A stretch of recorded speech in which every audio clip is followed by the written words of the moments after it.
Bonjour, c'est Gilles sur boursicoté.com. Voici l'analyse technique du CAC 40 pour cette séance du jeudi 30 octobre 2014. Avec une drôle de bougie aujourd'hui, puisqu'après une ouverture sur un petit gap haussier, eh bien, nous avons marqué ici cette belle bougie d'hésitation en doji, donc pour venir finalement s'inscrire en légère hausse, puisqu'après une volatilité proche de 100 points, 99,25 points, eh bien le CAC 40 clôture à 4141,24, gagnant donc 0,74% sur cette séance, avec un peu plus de 30 points sur les cours d'hier. Donc cette séance fait suite aux annonces de Madame Yellen qui a confirmé la fin du quantitative easing. On s'attendait à une réaction un petit peu plus marquée, puis finalement le marché encaisse relativement bien cette nouvelle. Alors d'un point de vue de la configuration technique, on est venu marquer ici, on est venu chercher un point bas et puis finalement les cours sont remontés. Alors ce point bas n'est pas anodin, il nous a permis de valider un objectif, puisque pour ceux qui ont acheté le robot CAC 40 M5, il y avait une position short en cours. On est juste venu chercher l'objectif ici aux alentours des 4066 points, et puis ensuite les cours sont remontés, donc le marché a été gentil avec nous aujourd'hui. Il faudra penser à l'en remercier. Donc une séance pour pas grand chose, on vient ici confirmer une zone de point bas et puis on remonte. Alors on a des messages quand même. Si on regarde un petit peu cette phase de rebond technique suite à donc cette forte phase de baisse que nous avions eue, on peut quand même remarquer que sur la phase de stabilisation, on a des ombres basses qui se développent, on a très peu d'ombres hautes.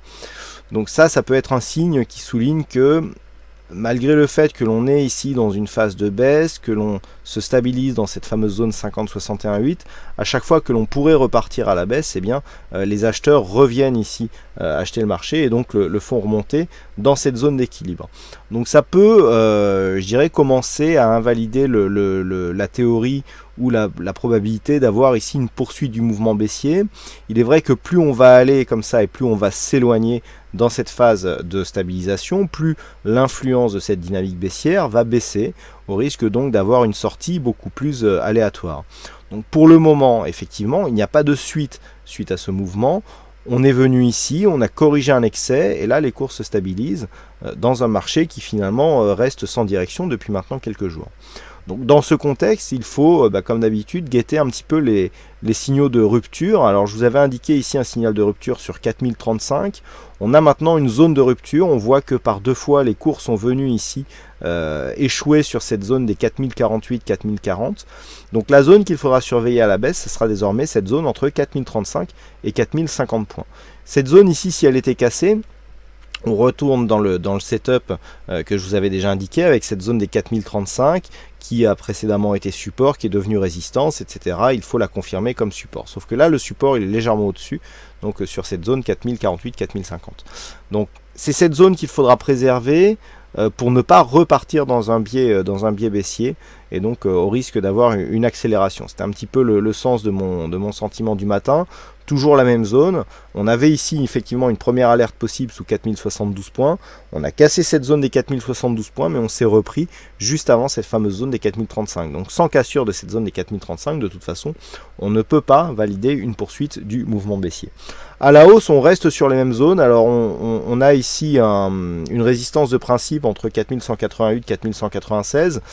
Au-delà des 4170 points, déjà, on voit que si les cours commençaient à monter, il y aurait des risques haussiers, puisque on considère que c'est une zone de points hauts.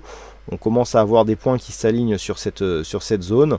Donc, à partir de 4170, on va dire, on pourra anticiper éventuellement un début de mouvement haussier. Mais entre les deux, tous les signaux convergent dans le même sens, même si nous regardons ici la configuration technique. On a donc une neutralisation du RSI, le stochastique rentre tout doucement dans sa zone de surachat. Le MACD confirme la poursuite du mouvement haussier, mais dans une très faible dynamique. On a très peu de différence ici dans l'évolution de ces histogrammes.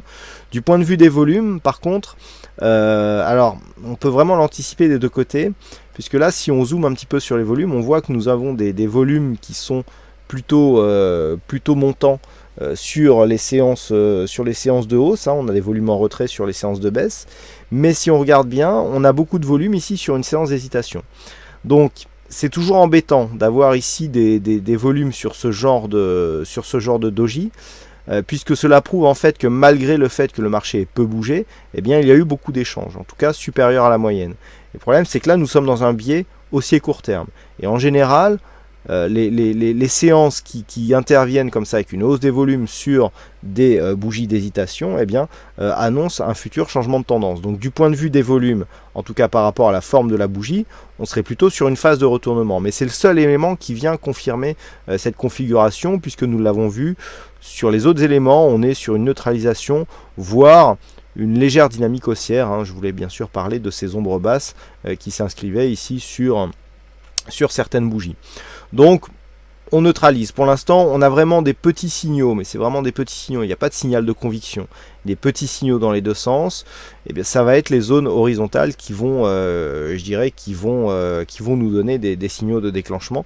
Mais pour l'instant, on n'a malheureusement pas grand-chose à se mettre sous la dent, si ce n'est le fait qu'on confirme que cette moyenne mobile 20 exponentielle, après avoir été ici, après une attaque sur la bolle inférieure, eh bien, fait office de résistance. Donc, sur cette configuration, on serait effectivement plutôt vers une poursuite de mouvement baissier, mais c'est vraiment le seul élément qui irait vraiment en ce sens, hormis le fait des volumes ici conjugués à cette bougie d'hésitation. Voilà, donc pas grand chose à dire de plus sur cette analyse technique, mais on a un petit peu, suite à cette neutralisation, et bien quelque part on est dans l'attente d'un retour d'une certaine volatilité, ou en tout cas d'une certaine volatilité dans le sens directionnel.